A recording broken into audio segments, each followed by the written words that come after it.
Hey friends, it's Jodi, and this is part 3 of how to have inner strength and courage to face challenges. Make sure if you haven't already, you check out videos 1 and 2 that show the first 6 tips on how to have that strength you need when you're facing difficult times. In this video, I'm going to give you my final 3 tips. Now, these have come in no particular order, but I am saving a few of the best and most important for last. Tip number 1 is TLC and Stress Management. You need to be able to show yourself some tender loving care. Too often when we get into the craziness of dealing with a challenge or stress, we stop taking care of ourselves. We don't eat right, we don't sleep well, we stop exercising, we stop meditating or praying. Everything goes out the window with all of our focus on the challenge at hand. I can understand wanting to put everything toward the challenge, but you need to have time to focus on yourself in order to buoy yourself and give yourself the strength and energy you need to take on your challenge. So make sure that part of your dealing with your situation is taking time for yourself. That can include anything from downtime to meditation to prayer time to scripture time to time to exercise and get out and get some of that negative energy out of your body. It can include massage, relaxation, facials, whatever is going to help you. But don't just call it one and done. There's no such thing as going to get one massage during a crisis and expecting that to take care of all of your needs. Make sure that you take care of yourself on an ongoing basis and you schedule in time for yourself and your body so that you can be healthy and well. Part of that includes managing stress. You can manage stress in multiple ways, but make sure you know what works for you and your own body. Part of stress management is going to be the way that you are thinking about stress. Part of it's going to be the way that you are treating your body. And again, making sure that you have time to eat well, sleep well, exercise, and take care of your physical needs. Because if you're not taking care of your physical needs, your body is going to show it. And little by little, it will start to break down and you will start to have a harder time, both physically and mentally. Tip number 2, connect with others and be social. When we're going through a difficult time, sometimes the easiest thing to do is just shut out the rest of the world. We stop answering our phone, we stop replying to text messages, we stop getting on our apps and seeing how people are doing, and we just lock ourselves away from the world. I know I am guilty of this. In the days that are my hardest days, I often don't want to answer the phone or I don't want to respond to text messages. Usually that's an indication of how I'm feeling. It means I'm low and I'm having a difficult time. But what better time is there to reach out to someone or to have someone reach out to you than when you are in a difficult or dark place? So I would encourage you, make sure that you maintain those connections with the people around you. Multiple studies have shown that people with the greatest social networks live the longest and have the greatest levels of happiness. Why is that? It's because they have people who care about them and people they are invested in.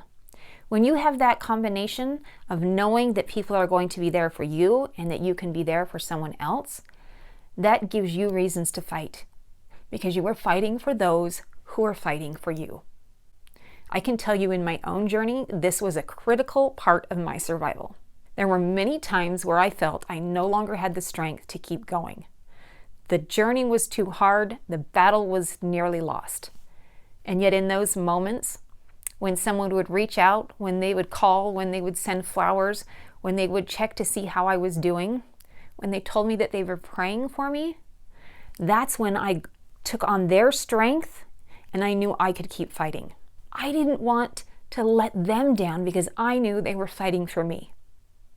So when you maintain those social connections and when you reach out to others and keep your connections going and your sociality going, it will actually help you even if it seems like it's too much to do in the time. It doesn't mean you have to prioritize all of your girlfriend lunches or time out with the guys, but it does mean you should keep those people in your life and aware of what's going on because they already know you, they love you, they're invested in you, and they're going to want to help. The day I found out that I got diagnosed with a brain tumor, I was overwhelmed and overloaded.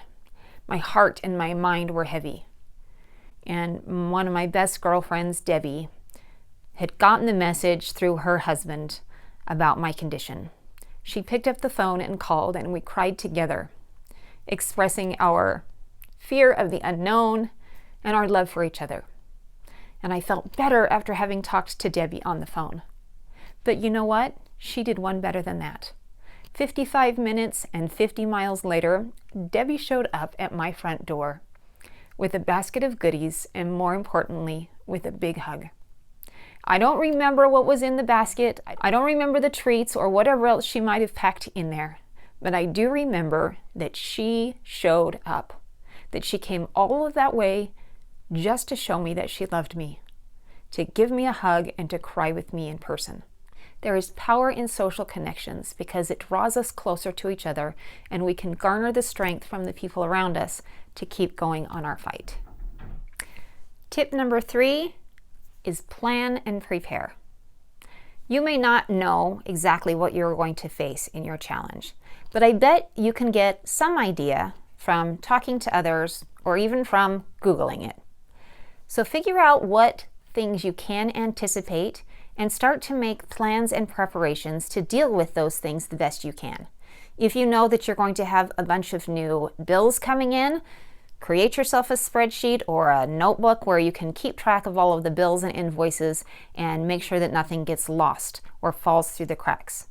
If you know you're going to have increased travel time or you're going to have to make appointments at the hospital, grab your calendar, get online, get your calendar apps open, and start clearing other things so that you can prioritize the things that are the most important.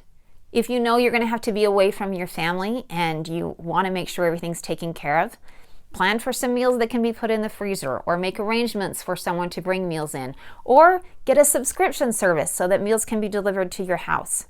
Think about who might be able to take on some of the other responsibilities like mowing the lawn, taking the garbage out, getting kids to activities. These are all things that you can plan and prepare for. And the more you plan and prepare, the more ready you will be to face your own challenge, because you will have already taken care of all of the little details. Now, you're not going to think of everything, but hopefully as you stay connected and as you reach out to your family and to your network, they can also help fill in some of those holes so that you don't have to worry about dropping all of the balls, but instead someone else can help juggle some of those things when you are in a time of need. Other things you can do to plan and prepare are to research as much as possible so you have some idea of what to anticipate. If you're going to be having a specific surgery, see what other people's experiences have been so you can prepare yourself, not just physically, but also mentally. If you know you're going to have 6 weeks of downtime or you're going to be on crutches for weeks at a time, make sure that you have prepared yourself mentally, that you have people you're going to check in with, that you have plenty of books or audiobooks or podcasts or things that you can do to keep yourself busy during what otherwise would have been difficult downtime.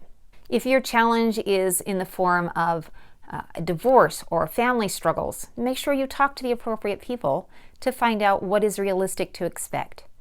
Talk to lawyers, talk to other people who've been through the situation, and find out what they did or what they wish they would have done to get ready for their own battles.